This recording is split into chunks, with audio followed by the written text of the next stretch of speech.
అందరికి వందనాలు. నాకు సమయం ఇచ్చిన పాస్టర్ గారికి వందనాలు. నాకు సారు సంవత్సరం ఏం తెలియదు, కానీ నాకు నా చిన్నతనం నుంచి నేను దేవుడు నమ్ముకున్న విగ్గమ్మ వచ్చి మా ఊళ్ళో బుర్ర కథ చెప్పారు. అప్పుడు పీటర్ వేసిన పాస్టర్ అని ఉండే 76లో. అప్పుడు నేను దేవుడు నమ్ముకొని విగ్గమ్మతో ఉన్నాను. నేను ఆ టైంలో కూడా సారుకు మ్యారేజ్ కాలేదు.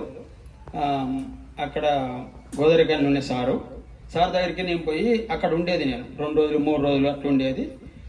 మన సత్యనారాయణ రెడ్డి గారు కూడా సార్ వాళ్ళ నాన్నగారు కూడా సార్ దగ్గరికి వచ్చి సార్ తోటి ఉండేది. నేను కూడా సార్ తోటి ఉండేది. సార్ డ్యూటీకి వెళ్తే మేమిద్దరం కలిసి ఉండేటోళ్ళం. సారు నన్ను మంచిగా చూసుకున్నట్టు ఆయన చాలా పెద్దగా ఎత్తుగా భయంగా ఎవరైనా బయట వాళ్ళు చూస్తే భయపడేటట్టు ఉండే సారు. గాంభీరంగా ఉండే, ధోతి కట్టుకొని ఒక లూన్ ఉండే. నేను వెళ్ళిపోతున్నాను సార్ అని చెప్తే, సార్ డ్యూటీ పెట్టేటప్పుడు చెప్తే ఇక నన్ను సారు మన రాంబందిన కాడ తీసుకుపోయి లూనమ్మి తీసుకుపోయి నన్ను బస్సు ఎక్కించి వచ్చాడు 2 సార్లు. నాకు అమ్మ ఎక్కువ పరిచయం ఒక్కసారి చూసినట్టు అనిపిస్తుంది. సార్ నాకు చాలా పరిచయం, చాలా మంచి సారు. దేవుని నమ్మకం. ఆయన కూడా ఈ దూరాల లెక్క ఇట్లా మన పట్టేల లెక్క ఉండకపోయి చాలా మంచిగా ఉన్నాడు. నాతో అయితే చాలా మంచిగా ఉన్నాడు.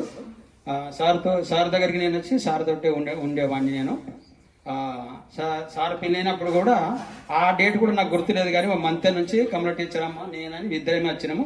మేము వెజిటేబుల్, మేము ఎగ్గు కూడా తినేటోళ్ళం కాదు. అప్పుడు మేము ఇద్దరేమే సార్ పెళ్ళి పోయినాం. అప్పుడు మన ఆర్ఆర్కే మూర్తి గారు సార్ పెళ్లి చేశారు.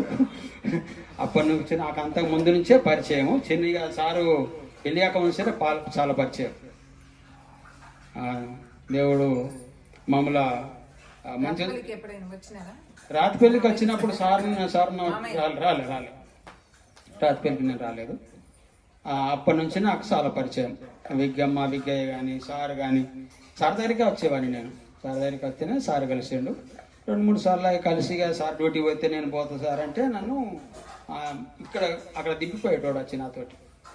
అంత మంచివాడు సారు. దేవుడిని నమ్ముకొని మేమందరం అంత మంచిగా చూసుకుంటాడు సార్. వందనాలు అందరికీ.